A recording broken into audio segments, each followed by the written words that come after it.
कि विकसित भारत के लिए विकसित उत्तर प्रदेश और विकसित उत्तर प्रदेश के लिए विकसित बदायूं भी आवश्यक है। और विकसित बदायूं के लिए भारतीय जनता पार्टी को आप सबका आशीर्वाद आवश्यक है। और विकसित उत्तर प्रदेश के लिए आपके इसी आशीर्वाद के लिए हम सब इसलिए आए हैं।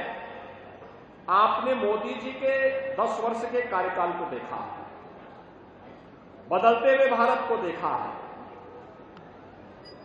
7 वर्ष का मोदी जी के मार्गदर्शन में बदलते हुए उत्तर प्रदेश को देखा है।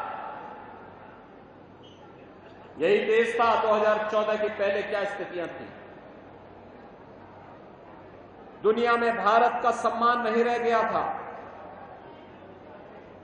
देश के अंदर सीमाएं असुरक्षित थी। कहीं पे उग्रवाद था, कहीं नक्सलवाद था, कहीं आतंकवाद था। देश के अंदर किस प्रकार का भयावह वातावरण बनाया गया था। परिवारवाद के नाम पर देश के अंदर लूट खसोट करने की पूरी छूट उन लोगों को दी गई थी। वे लोग अराजकता फैला रहे थे, गुंडागर्दी फैला रहे थे।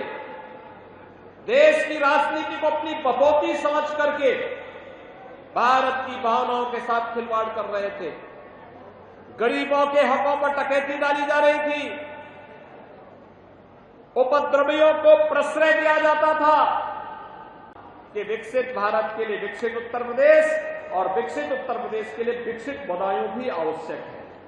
और विकसित बदायूं के लिए भारतीय जनता पार्टी को आप सबका आशीर्वाद आवश्यक है। और विकसित उत्तर प्रदेश के लिए आपके इसी आशीर्वाद के लिए हम सब इसलिए आए हैं। आपने मोदी जी के 10 वर्ष के कार्यकाल को देखा है, बदलते हुए भारत को देखा है। 7 वर्ष का मोदी जी के मार्गदर्शन में बदलते हुए उत्तर प्रदेश को देखा है।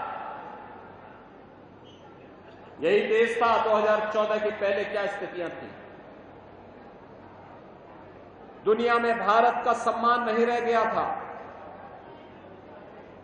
देश के अंदर सीमाएं असुरक्षित थी। कहीं पे उग्रवाद था, कहीं नक्सलवाद था, कहीं आतंकवाद था।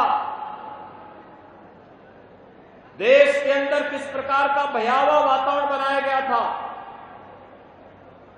परिवारवाद के नाम पर देश के अंदर लूट खसोट करने की पूरी छूट उन लोगों को दी गई थी।